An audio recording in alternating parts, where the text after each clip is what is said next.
네, 오늘 계속해서 우리 통독의 일정을 따라 말씀을 나누게 됩니다. 오늘은 12장에서 13장의 내용을 읽게 될 것입니다. 이제 남아진 마지막 재앙이 6월절로 이스라엘 백성들 가운데 극복되어지고 이제 거기서 나오게 되는 것까지 이야기를 담고 있습니다. 12장은 여러분 잘 아시는 것처럼 11장에 예고했던 그 남은 한 재앙, 그 장자의 죽음을 이스라엘은 어떻게 지날 수 있을까에 대한 방법으로 제공되고 있는 6월절의 이야기가 나오고 있습니다. 6월절의 이야기는 우리 너무 많이 들어서 어렵지 않을 겁니다. 오늘 하나님께서는 특별히 그 6월절을 시작하는 그날에 이렇게 말씀하십니다. 우리 1절, 2절 한번 읽어보겠습니다. 1절, 2절입니다. 여호와께서 애굽 땅에서 모세와 아론에게 일러 말씀하시되 이 달을 너희에게 달의 시작 곧 해의 첫 달이 되게 하고 너희는 거기까지 읽겠습니다. 2절 해의 첫 달이 되게 하고 여러분 우리가 25년 1월 시작해서 지금 2월을 지나고 있지만 어느 시점을 기준으로 잡느냐에 의해서 또 주관적인 날짜들이 있죠. 예를 들어서 25년이면 2025년, 2000년이 넘는 시간이 지났다는 거지만 주안의 교회에게서는 2021년 11월 28일이 새로운 출발이 되고 새로운 첫 달의 어떤 기준이 될 수 있겠죠. 무슨 말씀을 드리냐면 지금 6월절을 통해 이제 애굽에서 나오게 되는 새로운 기점이 만들어지는데 하나님이 그날에 가장 먼저 언급하면서 달력을 바꿔라 이렇게 이야기를 하고 있는 겁니다. 6월절은 달력을 바꾸는 사건이었습니다. 이제는 어제와 오늘이 이제 구별돼야 할 날들이 그들에게 주어졌다는 것입니다. 내내 애굽에 있었던 그들이 이제는 하나님의 인도하심 속에 새로운 역사의 시작을 얻게 되었다라는 겁니다. 우리가 이 땅에서 구원받은 것도 다를 거 없습니다.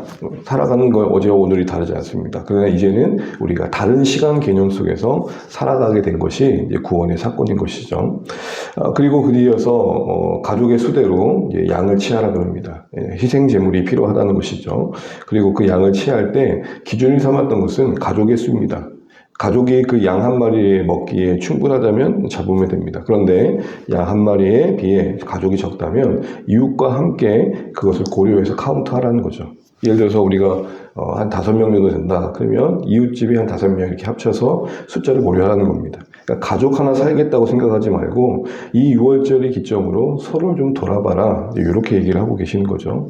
한 마리수에 포함된 숫자가 가족만 있지 않습니다. 이거 우리 가족만 먹을 거야. 남으면 우리가 더 먹을 거야. 이런 개념이 아니라 그 양 안에는 이웃도 들어와야 된다. 이렇게 얘기를 하는 겁니다. 그래서 흠없는 수컷으로 가장 좋은 곳으로 준비시켜서 드려지게 합니다. 그래서 그것을 가지고 잘 보관하고 있다가 그달에 14일에 저녁에 피를 흘려 잡아서 피를 흘리게 합니다. 그리고 그 피는 우리 잘 아는 것처럼 문의 상징, 지배 상징인 문의 좌우와 그리고 임방에 바르게 하시죠. 그리고 고기는 불태워서 먹게 하십니다. 삶지 말게 하십니다. 여러분 상식적으로 이제 곧 이제 곧 애굽에서 나가야 되는데 삶는 거하고 구워 먹는 거하고 가장 효과적인 것은 구워 먹는 거겠죠. 우리가 보통 이렇게 돼지고기를 예를 들어서 구워 먹는 것은 금방 먹지만 수육을 해 먹는 건 진짜 오래 걸리잖아요. 삶는다는 그만큼 시간이 걸린다는 거겠죠. 급하게 먹어야 되는 상황에 가장 적합한 것은 구워 먹는 것이었을 겁니다. 그러니까 하나님께서 우리에게 뭔가 말씀하실 때는 그 상황에 적합한 것들을 요구하고 계시다라는 것도 생각해 보게 됩니다. 그러면서 12장 11절에 보게 되면은 음식을 먹는 자세와 어떤 규정도 이야기를 하고 있는데 우리 11절 한번 보시겠어요? 이거 11절입니다. 시작. 12장 11절. 너희는 그것을 이렇게 먹을지니 허리에 띠를 띠고 발에 신을 신고 손에 지팡이를 잡고 급히 먹으라. 이것이 여호와의 6월절이라. 여러분 보시게 되면 허리에 띠를 띠고 발에 신을 신고 손에 지팡이를 잡고 급히 먹으래요. 이거 마치 전투 현장에서 식사하는 것 같지 않습니까? 언제라도 전쟁 상황이 터지면 바로 그 대응할 수 있는 자세를 말합니다. 여기서 이게 6월절이라 말합니다. 그 6월절 말하는 게 뭡니까? 머물고 있는 애굽에서 언제라도 속히 떠날 준비를 하는 게 6월절입니다. 그걸 이제 강조하고 계신 거죠. 그러면서 12절 14절에 6월절에 관련된 설명을 다시 하고 있는데요. 12절 14절을 보시게 되면 이렇게 말씀합니다. 내가 그 밤에 애굽 땅에 두루 다니면서 사람이나 짐승을 막론하고 애굽 땅에는 모든 처음 난 것을 치고 애굽의 모든 신을 내가 심판할 것이다. 나 여호와라 라고 말씀하십니다. 그러면서 그 칠 때의 그 피가 너희가 사는 집에서 너희를 위한 표적이 될지라 내가 피를 볼 때에 너희를 넘어가리라. 그래서 이제 6월이란 말이 나온 거죠.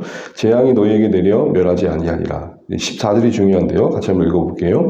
너희는 이 날을 기념하여 여호와의 절기를 삼아 영원한 규례로 대대로 지킬지니라. 아멘.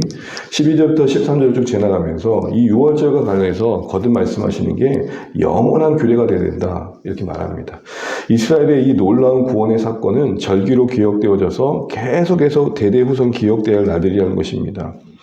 기억해야 감사할 수 있고 기억해야 그 사건 속에 역사하셨던 하나님을 더 신뢰할 수 있고 기억해야 그 하나님이 오늘의 우리 하나님이라는 걸 알고 오늘 우리에게 요구되는 순종을 감당할 수 있는 거죠. 그냥 기억이 되게 중요합니다. 그래서 신앙교육은 또 다른 말로 말하면 그 기억을 물려주는 겁니다. 하나님은 이런 분이셨다. 하나님은 이렇게 일하신다. 이스라엘에게 그래서 절기를 지키지만 사실은 내용적으로는 절기가 이스라엘을 지켜줍니다. 우리가 말씀을 지킨다고 하지만 말씀이 우리를 지켜주는 거고 우리가 예배를 지킨다고 하지만 예배가 우리를 지켜주는 거고 또 우리가 하나님의 뜻을 따라 우리의 삶을 감당해야 된다고 하지만 그 뜻이 우리를 지켜주시는 거죠. 그리고 나서 이제 15절부터 20절까지는 무교절에 대한 명령을, 규례를 말씀하십니다. 무교절은 뭡니까? 유교, 누룩이 들어간 떡을 먹지 않는 시간들을 보내는 거죠. 그래서 이 6월절을 기점으로 7일간의 시간을 무교병을 먹는 무교절로 지키게 하십니다. 누룩 없는 떡을 먹게 하시는 거죠. 6월절처럼 대대로 지켜야 할 규례로 기억되어지고 있는 것을 보게 됩니다. 여러분 여기서 우리는 20절까지 이 애굽에서 나오는 기점으로 요구하신 큰 두 가지 규례를 살펴봅니다. 하나는 6월절, 하나는 무교절. 특별히 여러분 6월절 뒤에 무교절이 이어졌다는 것을 잊지 마십시오. 무교가 뭘 말합니까? 유교가 없는 겁니다. 그러니까 누룩이 없는 떡을 말합니다. 여러분 우리가 누룩에 대한 이야기는 종종 들어서 아실 텐데 한마디로 말하면 이제 6월을 지난 이스라엘 백성은 먹는 음식이 달라져야 된다는 겁니다.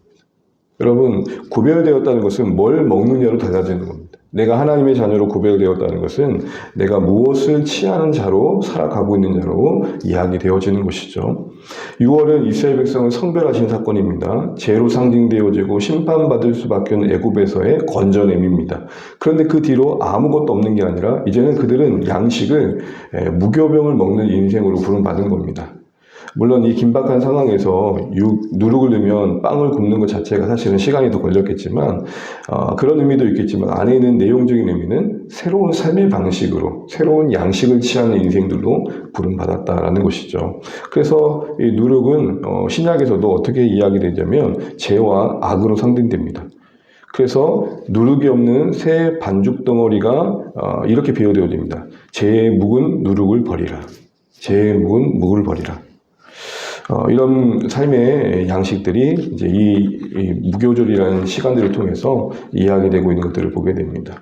사랑하는 주 안에 가족 여러분, 이제 우리는 6월을 지나 무교절을 지내야 되는 이스라엘 백성의 모습들을 요구하고 계신 하나님의 말씀을 듣습니다. 그리고 나서 여러분 이제 21절부터는 실제적으로 이제 이스라엘 백성에게 모세가 전하는 겁니다. 앞에까지는 하나님께서 모세에게 전하신 거라면 모세는 그 전한 내용을 그대로 전하게 되고 아까 읽었던 29절부터는 그대로 이제 시행되는 일들이 이루어지고 있는 것을 보게 됩니다. 하나님은 모세에게 말씀하시고 모세는 그런 들은 내용을 이스라엘에게 말하고 이스라엘은 그 들은 대로 행하고 그리고 애굽의 밤에 죽음의 재앙이 임하는 그 가운데서 건짐받는 이 일련의 이야기가 12장을 가득 채우고 있는 것들을 보게 됩니다. 특별히 여러분 6월절을 우리가 이렇게 쭉 지나고 무교절을 지나면서 다시 한번 우리의 신앙의 모습들을 돌아보게 됩니다. 우리는 예수님의 십자가의 희생으로 구원받은 겁니다. 6월절 어린 양으로 예수님은 신약에서 언급되어지십니다. 예수님 스스로가 6월절 어린 양으로 자신을 여기게 하심으로써 이 구약의 이스라엘 사건이 오늘 사는 우리와 전혀 무관치 않음을 말씀합니다. 6월절을 지난 이스라엘 백성은 무교절을 먹어야 했습니다. 여러분 예수님을 믿고 구원받은 우리는 어떤 양식을 취해야 되는가 기억해야 될 것 같습니다. 특별히 여러 가지가 있겠지만 6월절을 요구하면서 가장 먼저 언급하신 게 뭡니까? 날짜를 바꾸는 겁니다. 이제는 양력, 음력, 어떤 시간 달력에 어떤 지금 사람들이 시키는 어떤 달력에 매여 있는 게 아니라 새로운 의미가 부여된 날들을 살아가야 된다는 거죠. 예수님과 함께 우리는 이제는 이 땅의 물리적인 시간과는 다른 하나님 앞에서의 시간들을 보내야 된다. 이렇게 얘기하고 계신 겁니다.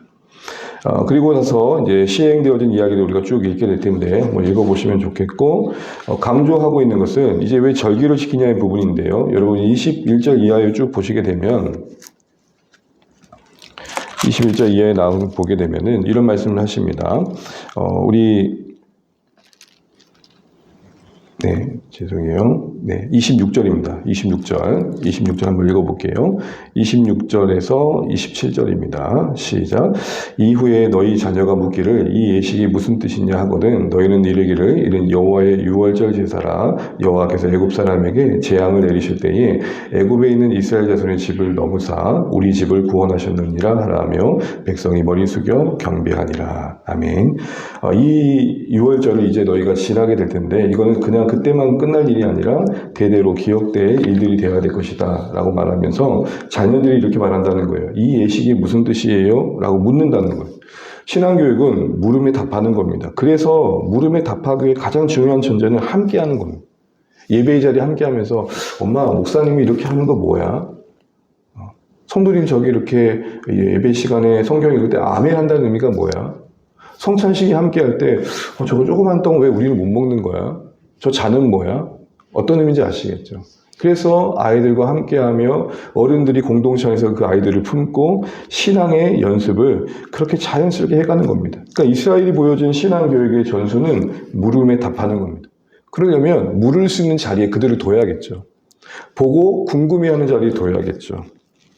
오늘 우리에게 이 사실을 좀 연결시킬 자리가 성찬식 아니겠습니까? 아이들이 유아세를 받았지만 입교로 자신의 신앙을 고백하기 전까지는 참여하지 못합니다. 그러나 참여하는 그 자리에서 보죠.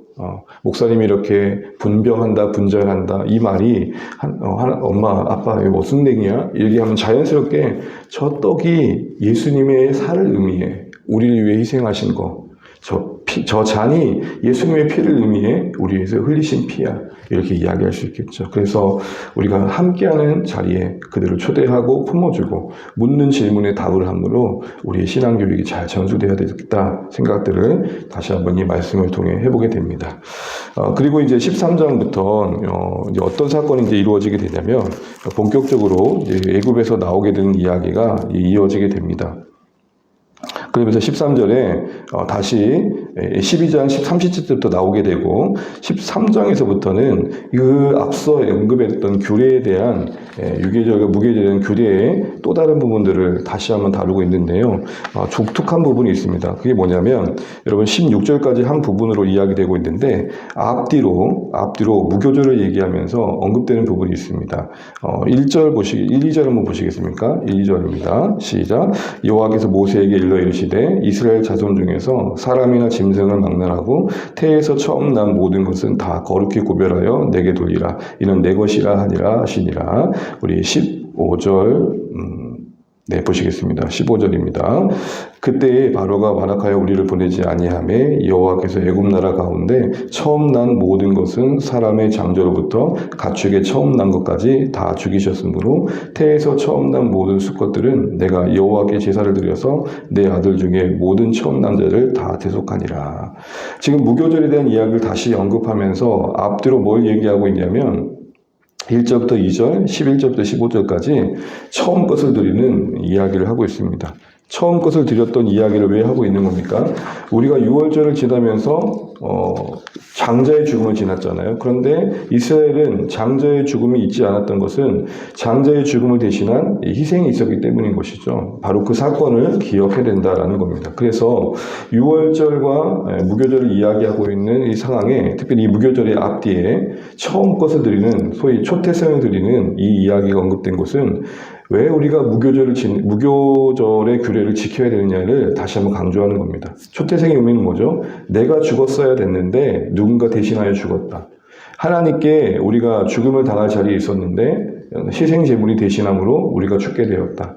이 말은 이제는 우리의 운명은 우리의 것이 아니다라는 것이죠. 그러니까 하나님 것된 이스라엘을 말하는 게 초태생입니다. 그래서 무교절을 강조하면서 유월절을 지났을 때 그 세부적인 의미를 뭘로 담고 있냐면 이제 우리가 하나님의 것된 인생들이다라는 겁니다. 죽었어야 되는데 살았다는 것은 이제는 내 생명이 내 것 아니다는 거죠. 여러분 우리가 가끔 죽을 위기를 지난 다음에 어떻게 행동하죠? 이제는 내 운명, 내 생명이 내 것이 아니야 라고 얘기하는 것과 같은 의미입니다. 그래서 13장에는 이 무교절을 앞뒤로 초태생을 드리라는 규례가 싸고 있다. 그런 독특함을 담고 있습니다. 이런 이야기들을 계속 반복하면서 언급되고 있는 것은 그것을 계속 절기로 삼아라. 이런 부분들을 이야기하고 있습니다. 그 뒤에 우리가 다시 한번 이제 보게 될 것은 16절 이하에 보게 되면은 여러분 17절 보시겠습니까? 이제 이런 규례를 다시 한번 재확인받고 떠나게 됩니다. 우리 17절, 13장 17절 한번 읽어보겠습니다. 여기 있고 이제 마무리해 갈게요. 13장 17절입니다. 바로가 백성을 보낸 후에 블레셋 사람의 땅의 길은 가까울지라도 하나님이 그들을 그 길로 인도하지 아니하셨으니 이는 하나님이 말씀하시기를 이 백성이 전쟁을 하게 되면 마음을 돌이켜 애굽으로 돌아갈까 하셨습니다. 아멘. 여러분 이 사건을 보게 되면 나오는데 빨리 가나안 땅으로 가게 하신 게 아니라 그 빠른 길이 있지만 어디로 갔게 했답니까? 가까울지라도 그 길로 가지 않고 애굽으로 돌아갈 수 있는 우려를 염두하셔가지고 돌리셨단 말이에요. 18절 보십시오. 그러므로 하나님이 홍해의 광야 길로 돌려 가까운 길로 가신 게 아니라 어디로 가게 했다고요? 홍해의 광야의 길로 돌리셨다. 이렇게 얘기를 하고 계신 겁니다. 가까운 길을 놔두고 왜 홍해의 길로 가게 하셨습니까? 광야의 길로. 가까운 길은 당시에 블레셋 사람의 땅의 길을 지나게 됐고 그 길에는 곳곳에 애굽의 수비대가 있었습니다. 그러니 필연적으로 전투가 될 수밖에 없었던 거고 그 뒤에 여러분 14장에 보면 뒤쫓잖아요 다시. 그러니까 앞뒤로 또 둘러쌀 수밖에 없었죠. 어쨌든 그런 상황 속에서 이스라엘 백성이 두려워가지고 우리가 괜히 나왔네 하고 돌아갈까 봐 했던 겁니다. 그런데 신앙적으로는 어떤 의미가 있습니까? 광야의 길에서 그들을 준비시키는 것이죠. 여러분 우리가 살아가다 보면 이런 것 때문에 늘 힘든 것 같습니다. 하나님께서 우리 인생에 인도하실 때 좀 속도감 있게 인도해 가시고 좀 빠른 길을 보여주시고 좀 편리한 길을 보여주시면 좋겠는데 꼭 길이 없는 곳을 인도하십니다. 왜 광야로 가셨을까 할 때 저는 오늘 이거 하나 좀 우리가 같이 묵상하면 좋겠습니다. 광야는 그 특징이 길이 없습니다. 그런데 왜 그리 가셨을까요? 그들이 먼저 몸속 깊이 계속 배워야 될 건 뭐냐면 하나님이 길이 되신다라는 거죠. 길이 없는 곳에 그들을 인도하심으로 길이 되신 하나님을 경험하게 하시는 겁니다. 우리가 인생을 살아보다 보면 그게 너무 더 깊이 경험되지 않습니까? 하나님은 우리에게 가장 깊이 원하시는 게 하나님 그분을 신뢰하게 하시는 거다라는 것이죠. 특별히 광야의 길은 그런 의미에서 그들에게 필요한 길이었습니다. 해안길을 그대로 두고 광야길로 돌리셨을 때 당장 그들의 입장에서는 참 이게 불필요해 보였을 겁니다. 그러나 광야의 그 길은 하나님이 인도하시면서 그들에게 꼭 필요한 길이었다라고 말하는 거죠. 그리고 두 번째로 보게 되면 이제 요셉의 죽음이 언급됩니다. 19절을 보게 되면 요셉의 유고를 가져오라라고 말합니다. 창세기 마지막에 요셉이 유언을 남기면서 반드시 하나님이 너희를 인도하실 텐데 그때 내 유고를 꼭 챙겨가라 그러죠. 여러분 얼마나 이 순간이 찌릿찌릿했을까요? 야, 요셉이 바라봤던 소망이 이루어지는구나. 바랬던 것들이 성취되는구나. 여러분 이게 우리의 신앙 안에서 많이 경험되면 좋겠고 하나님을 믿고 따르는 것이 결코 후회해야 될 일들이 아니구나 라는 것들을 알아가는 우리 여정이 되면 좋겠습니다. 그리고 이어져서 이제 마지막에 그 광야 여정에서 불기둥으로 구름기둥으로 그리고 함께 하시는 하나님으로 동행하셨던 사실들을 이야기하고 있습니다. 떠나지 않는 하나님으로 구름기둥 구름기둥으로 필요에 맞게 역사하신 하나님으로 그리고 가장 중요한 것은 21절 보실까요? 여호와께서 그들 앞에 가시며 이게 이야기되고 있습니다. 말씀을 맺으면서 사랑하는 주안의 가족 여러분, 우리가 이제 계속 통독해 가는데 오늘 12장, 13장은 드디어 유월절을 지나 무교절을 지켜야 될 이스라엘 백성, 이제는 그 하나님 인도하심을 따라 애굽을 떠나 광야를 향한 여정을 시작하게 된 모습이 나오고 있습니다. 특별히 그날을 첫날로 잡으라 했던 것, 우리는 또 다른 시간의 개념 속에 존재하는 겁니다. 이 땅의 시간 속에 살아가지만 하나님 나라의 시간 속에 살아가야 됩니다. 특별히 유월절을 지난 사람들은 무교절, 곧 먹는 양식이 달라야 됩니다. 그리고 광야의 여정 속에 그들은 편한 길이 아니라 하나님이 인도하신 길을 갔습니다. 우리가 가는 길이 세상과 다릅니다. 우리는 편리한 길, 보여지기 좋은 길이 아니라 하나님 인도하신 길을 가야겠고 그럴 수 있는 이유는 앞서 행하시고 필요에 따라 구름 기둥으로 불기둥으로 함께 하시고 떠나지 않는 하나님이 함께 하시기 때문입니다. 오늘 이 사실들을 말씀의 여정 속에 묵상하시면서 하나님을 더 깊이 바라보시는 오늘의 말씀의 시간들 되시길 바랍니다. 기도하겠습니다.